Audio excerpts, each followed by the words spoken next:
told myself I was imagining, right up until my dad's diagnosis changed absolutely everything.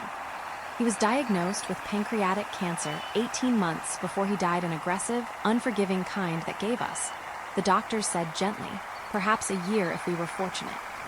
I threw myself into being there for him properly, taking unpaid leave from work for his worst weeks, sitting with him through chemotherapy sessions, learning to cook the bland, careful meals his stomach could tolerate. Denise, I noticed, used that same period rather differently. She began having long, private conversations with my dad behind closed doors, conversations that always seemed to stop abruptly when I walked into the room. She started mentioning, with what I now understand was calculated casualness, how difficult I could be, how I'd never really settled into the family, how she worried I only visited out of obligation rather than love. I confronted her about it once, about 8 months into his illness, after overhearing a particularly pointed comment to my dad about how Marcus had always been the one who really understood family. She looked at me with this cool, unbothered expression and said, "I'm just being honest with your father, Olivia. Someone has to be while he's still able to make decisions." While he's still able to make decisions. I didn't fully understand in that moment exactly what she meant by that. I would understand, with sickening clarity, about 10 months later. My dad's condition deteriorated faster than any of us expected in his final months. He was moved into a hospice for end-of-life care, and Denise, I noticed with growing unease, began managing almost every aspect of his affairs, his post, his phone calls, even, eventually, who was permitted to visit and when. She framed it always as protecting his energy for the people who really mattered to him. I was, increasingly, not one of those people, according to Denise's careful scheduling. Visits that used to happen freely now required advance notice. Phone calls were sometimes redirected because Dad was resting. I began to feel, in my own father's final months, like a visitor requiring permission rather than a daughter grieving the loss of her only remaining parent. It was during this period, about 6 weeks before he died, that my dad's solicitor rang me directly, something that struck me as unusual even then, though I didn't fully grasp why until much later. He asked, carefully, whether I'd be able to visit my dad alone, without Denise present, at a specific time the following week. I want to tell you I understood immediately what this meant. I didn't. I assumed it was some routine matter, perhaps related to funeral arrangements neither of us wanted to discuss, with Denise hovering nearby. I simply said yes. What actually happened, when I arrived at the hospice on that specific afternoon, was that my dad, weak but entirely lucid, told me he needed to have an important conversation, and asked the solicitor, who was waiting in the corridor, to come in. Over the following 40 minutes, my dying father explained to me, in careful, deliberate detail, that he had become aware through what he described only as paying closer attention than Denise realized, that she had been systematically working, for months, to convince him to leave the majority of his estate to her and her children, framing me, repeatedly and dishonestly, as someone who distanced herself from the family and didn't deserve equal consideration. He told me he'd actually signed an earlier will, about a year into his illness, during a period when Denise's influence over him had been at its strongest, and his judgment, weakened by illness and medication, had been easier to steer. That earlier will had left the majority of his estate, including the family home, which had originally been bought with money from my late mother's side of the family, to Denise, with smaller provisions for Marcus and Sophie, and almost nothing directed to me beyond a token, deliberately insulting amount. I sat in that hospice room absolutely gutted, hearing this, trying to process that my own father had, for a period, believed enough of what Denise had told him to nearly write me out of his life entirely. But then he told me the rest, and everything shifted. Over the previous 3 months, as his illness had progressed, and his moments of clarity had become more precious and more carefully guarded, my dad had begun quietly gathering his own evidence of exactly what Denise had been doing. He'd kept a private notebook, hidden from her, documenting specific comments she'd made, specific incidents where she'd redirected his calls or restricted my visits, specific moments where he'd caught her in outright lies about things I'd supposedly said or done. He showed me that notebook.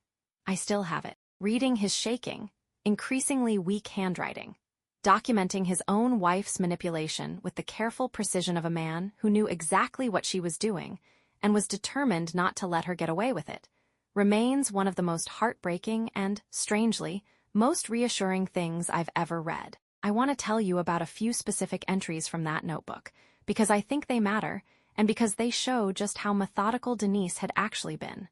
One entry, dated about 4 months into his illness, simply read, "Dee told me today that Olivia said she was too busy with work to visit this week. Rang Olivia myself this evening. She said no such thing. She'd tried to visit twice and been told I was resting." Another, a few weeks later, Dee mentioned, very casually, that Marcus had been round every single day this month checking on me.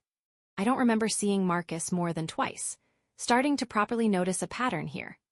The entries got sharper, more suspicious, more carefully documented as the months went on.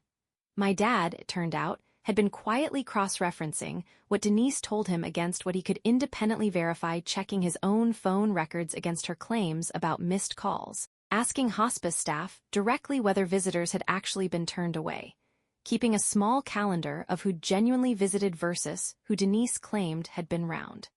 It was, in its own quiet way, a proper masterclass in catching a liar out conducted by a dying man with failing energy and a body that was betraying him in every other respect, but a mind that refused to be fooled once he'd started paying proper attention. 3 weeks before he died, during a window when Denise had, ironically, taken a rare day away from the hospice to deal with her own affairs, my dad had asked his solicitor to draw up an entirely new will. This second will explicitly revoke the earlier one, restored my full inheritance rights, including the family home, and included a written statement, his own words, carefully recorded by the solicitor as evidence of his continued mental capacity, explaining exactly why he'd made this change, naming specific instances of what he called Denise's deliberate campaign to separate me from my daughter in my final months.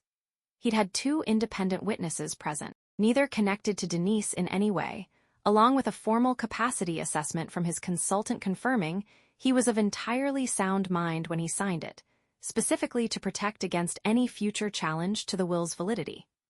"I couldn't let her win," he told me, his voice barely above a whisper by that point in our conversation, exhausted from the effort of explaining it all. "I couldn't let the last thing I did be letting her take you out of my life. Even in the state I was in, I could see what she was doing, Livy. I just needed the strength to fix it properly before I ran out of time." I cried for a long while in that hospice room, holding my dying father's hand, understanding for the first time exactly how much clarity and fight had remained in him underneath the fog of illness and medication that Denise had so carefully exploited. He died 11 days later. Denise, throughout the funeral and the weeks that followed, operated under the complete assumption that the earlier will, the one favoring her and her children, remained his final wishes. She'd apparently seen the paperwork for that first will at some point during his illness, and had, quite reasonably from her perspective, believed the matter was entirely settled. The reading of the will took place about 3 weeks after the funeral, in the solicitor's office, with Denise, Marcus, Sophie, and myself all present. I remember Denise's expression as the solicitor began reading a kind of settled, entitled calm, the expression of someone who believed she already knew exactly how this was going to go. The solicitor read the formal revocation clause first, explaining that an earlier will had been superseded by a later document, executed with full capacity, properly witnessed, and accompanied by a detailed capacity assessment specifically anticipating any challenge. I watched Denise's face change in real time, watched that settled calm crumble into confusion, then into something considerably sharper and angrier, as the solicitor continued reading my dad's own written statement, his exact words, explaining precisely what she'd done and why he'd chosen to change course. She interrupted, at one point, her voice climbing several octaves. "This isn't right. He wasn't well, he wasn't thinking clearly. I want this contested." The solicitor, entirely unbothered, simply gestured to the file in front of him. "There's a formal capacity assessment attached, Mrs. Bennett, conducted by his treating consultant on the same day the will was signed, specifically confirming full mental capacity. There are 2 independent witnesses, neither known to you or your children. And there's a written statement, in Mr. Bennett's own words, explaining his reasoning in considerable detail. Any challenge would need to overcome all 3 of those elements. Denise did, in fact, attempt to contest the will over the following months, hiring her own solicitor to explore grounds for challenge. I want to be honest about how grueling that period was: mediation meetings, formal correspondence, the constant low hum of anxiety about whether my dad's carefully constructed final wishes might somehow still be overturned. But my dad, in his final weeks of careful, determined planning, had genuinely thought of everything. The capacity assessment held up entirely under scrutiny. The independent witnesses gave consistent, unwavering accounts. And his written statement, damning in its specific detail about exactly what Denise had done, made any argument that he'd been confused or coerced increasingly difficult to sustain. Denise's challenge was formally withdrawn about 5 months after the will reading, once her own solicitor advised her, apparently in fairly blunt terms, that continuing to pursue it was both expensive and very unlikely to succeed. I want to be honest with you about how the wider family reacted during those 5 months, because it wasn't nearly as straightforward as I might have hoped. My dad's sister, my Auntie Jean, was properly and unwaveringly on my side from the very first phone call.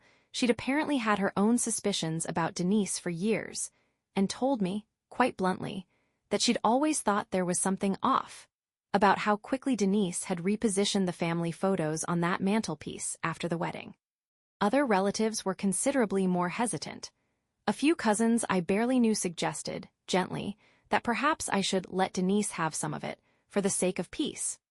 A suggestion I found genuinely mad, given that peace had never once been on offer from Denise's side during the entire ordeal. One family friend, someone who'd known my dad for decades, actually sided with Denise initially, telling me she found it hard to believe.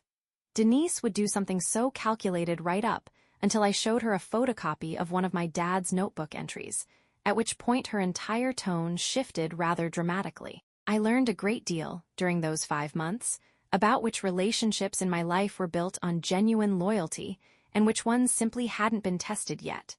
It wasn't always the people I'd have predicted, and that realization, on top of everything else, took a proper toll on me for a good while. I inherited the family home, along with the majority of my dad's estate, exactly as his second will specified. I want to tell you that receiving it felt like some enormous triumph. It didn't, not really. It felt mostly like grief with a strange undertone of relief that my dad had found, in his final weeks, the strength and clarity to protect me properly, even as illness stripped away almost everything else. Denise and I have not spoken since the will reading. Marcus sent one brief, awkward message a few months afterward, somewhere between an apology and a request that I understand his mum was just protecting her own interests, which I found a strange way to describe what had actually happened, though I didn't bother replying. Sophie, interestingly, reached out separately about 6 months later, asking if we could meet for coffee. I was properly wary going in, half expecting another attempt to negotiate on Denise's behalf. Instead, she spent most of the conversation apologizing not for anything she'd done directly, but for not speaking up sooner when she'd noticed, over the years, how her mother was treating me. I knew it wasn't right, she told me, turning her cup round and round on the table. I just didn't want to cause a row in the family. I'm properly ashamed of that now, looking back. We've stayed in loose but genuine contact since, which has been, unexpectedly, one of the small good things to come out of this whole ordeal. I still have my dad's notebook. I keep it in a drawer in what is now, properly and legally, my own house, the house I grew up in, the house that very nearly slipped entirely out of my hands through months of quiet manipulation I almost didn't catch in time. What I learned through all of this in the hardest possible way is that love sometimes shows up in forms you don't expect, not grand gestures, but a dying man finding, somehow, the strength for one last act of quiet, determined protection. My dad couldn't stop his illness. He couldn't give me more time with him, but he could make absolutely certain that the last thing he did was refuse to let someone erase me from his life, however hard she'd worked to make that happen. If you take one thing away from this story, let it be this. People who manipulate the vulnerable rarely expect the vulnerable person to fight back, especially quietly, especially from a position of apparent weakness. My dad was dying, exhausted, and heavily medicated for most of his final year, and he still found a way to outmaneuver someone who'd spent months carefully building what she believed was an unbreakable position. Never underestimate what someone will do for the people they truly love, even when they're running out of time to do it. I think about him often, especially in that house, especially in the quiet moments making tea in the kitchen he used to stand in, sitting in the garden he spent years tending. It's strange, the way grief and gratitude can sit right next to each other in the same breath. I lost my dad, but I also got to know, in his final weeks, exactly how far he was willing to go to make sure I was properly looked after, even from a hospital bed, even while his own body was failing him completely. That knowledge doesn't fix the grief. Nothing really does. But it does something almost as important. It lets me carry him forward, not as someone who simply faded away at the end, but as someone who fought, fiercely and cleverly, right until the very last chapter. Thank you, genuinely, for listening to my story. Lessons worth carrying from all of this. Manipulation often hides behind the language of just being honest or protecting. Someone learn to recognize that pattern for what it actually is. Capacity and clarity can exist even in the final, hardest days of someone's life. Never assume illness has taken everything from a person you love. Written evidence and independent witnesses matter enormously when someone is trying to isolate a vulnerable person from those who genuinely love them. Grief and vindication can exist in the same moment, and neither one cancels the other out. And sometimes the deepest proof of love is a quiet fight fought entirely out of sight, discovered only after it's already won.